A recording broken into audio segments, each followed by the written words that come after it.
Right, so this video is about changes you should make, changes you maybe need to make if you're stagnating on the Primal diet, or if you're having trouble, you're not getting the results you want.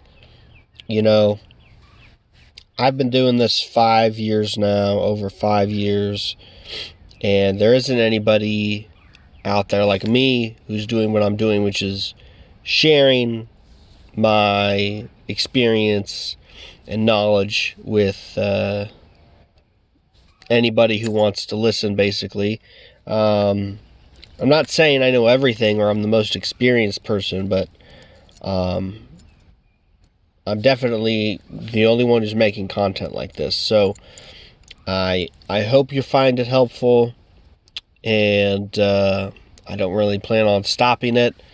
This summer, I'm toying with some different recipe ideas and some new things that I want to upload and get out there.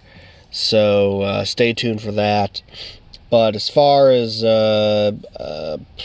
acclimating to changes in your body or whatever, these are some things you're going to want to keep in mind and maybe consider and do.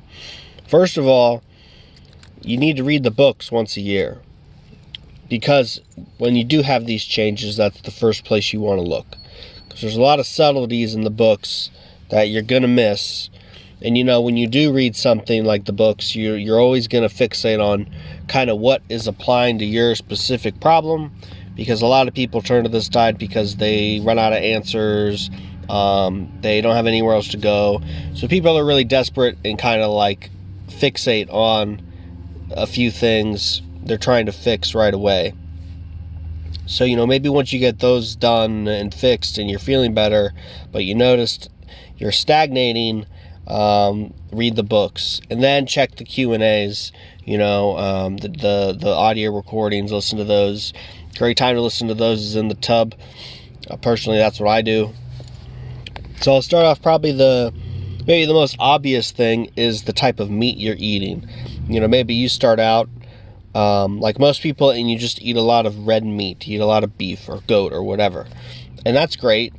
But after a while, your body doesn't really crave it anymore. Maybe it's making you too hyper. Maybe it's giving you too much energy. This is a sign that you need to switch to white meats. Because they do different things, right? You can watch my video about on meat or read the books where they talk about what the different meats do and their purposes. So consider switching or trying out different combinations of meat. If you've been on the diet for a few years, or even if you're just starting the diet, you don't be afraid to try around and play around with combinations, right? But if you've been on the diet and you've been consistent and rigid in the type of food you're eating, you're going to need to change what you're doing, because there's other areas and things and the foods you're not eating that are not helping your body, at least helping your body as fast or as efficiently. So that's one thing, is the meat. Because in the book, Ajahn, it says your blood type can change over the course of your life, over the course of the diet. And as that changes, your wants and needs in the diet change. So you've got to be kind of tuned into that. Another thing too, important with the vegetable juice, celery juice is really pushed, and I love celery juice, it's great, but I've reached a point where I need more than just like celery, parsley, some lemon, a little honey.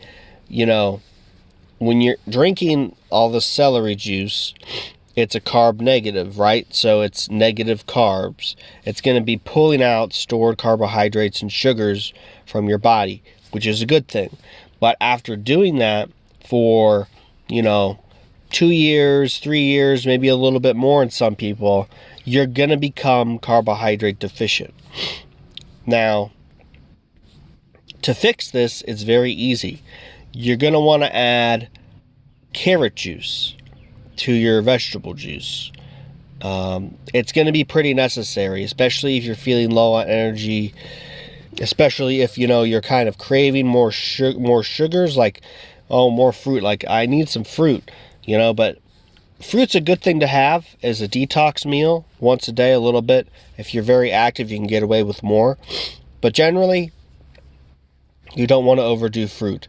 So that's where the carrot juice comes in. It's a good source of carbohydrates. And also, if you have liver problems, right, that can help you too. It can get rid of some of that toxic bile that might still be in your system.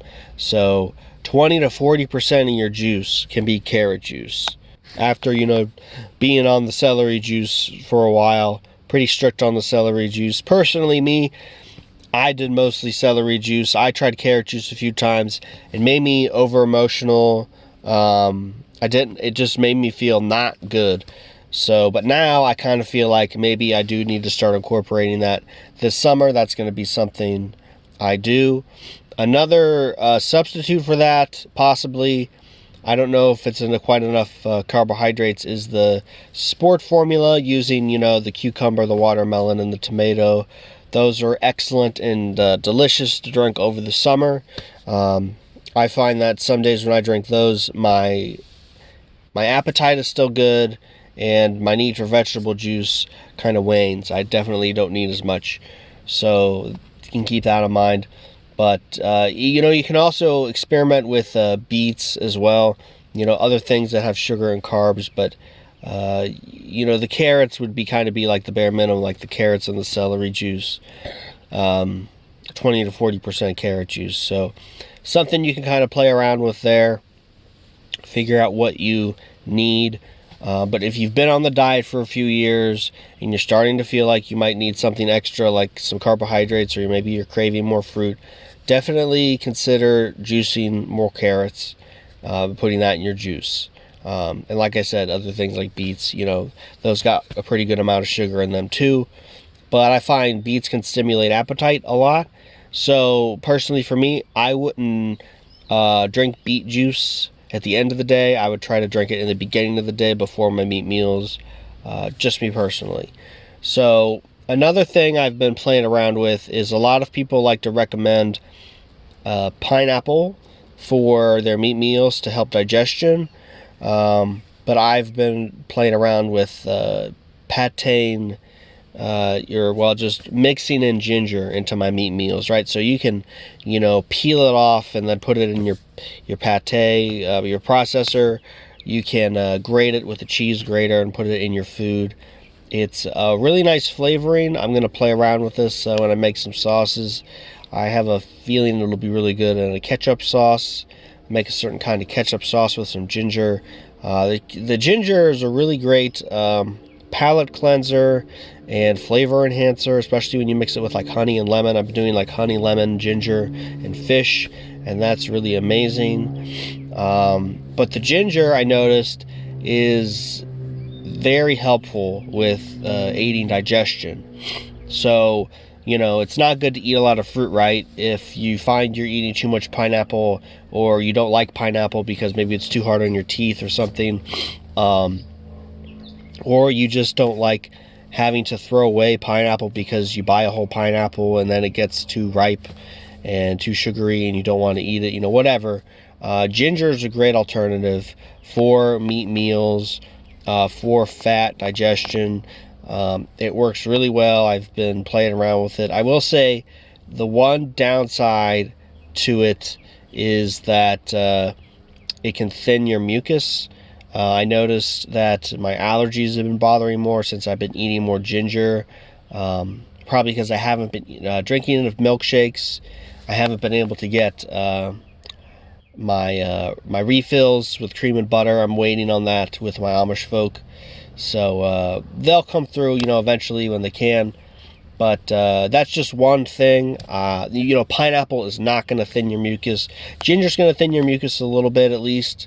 So just be advised about that. Make sure you take some measures if that bothers you, or if you have particularly weak mucus lining. Generally you're going to want to grate in like a teaspoon to a tablespoon into your meat meals. That should be more than enough. That's generally what I use.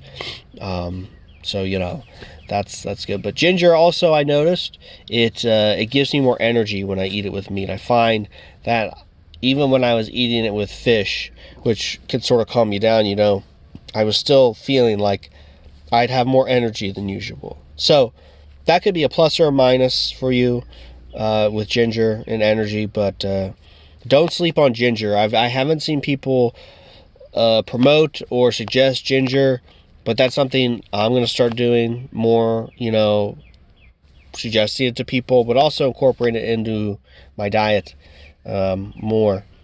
And, I thought about putting ginger juice in vegetable juice as well, because it's not a fruit, right? So, maybe doing that with some beet juice before, an hour before meat meals, that may help digestion even more. I don't know yet. I haven't played around with it, but just if you want to experiment, just some tips for you. The other thing too is if you eat a lot of eggs, right? If you eat a lot of eggs, you're gonna need some copper, like good mineral sources of copper, right?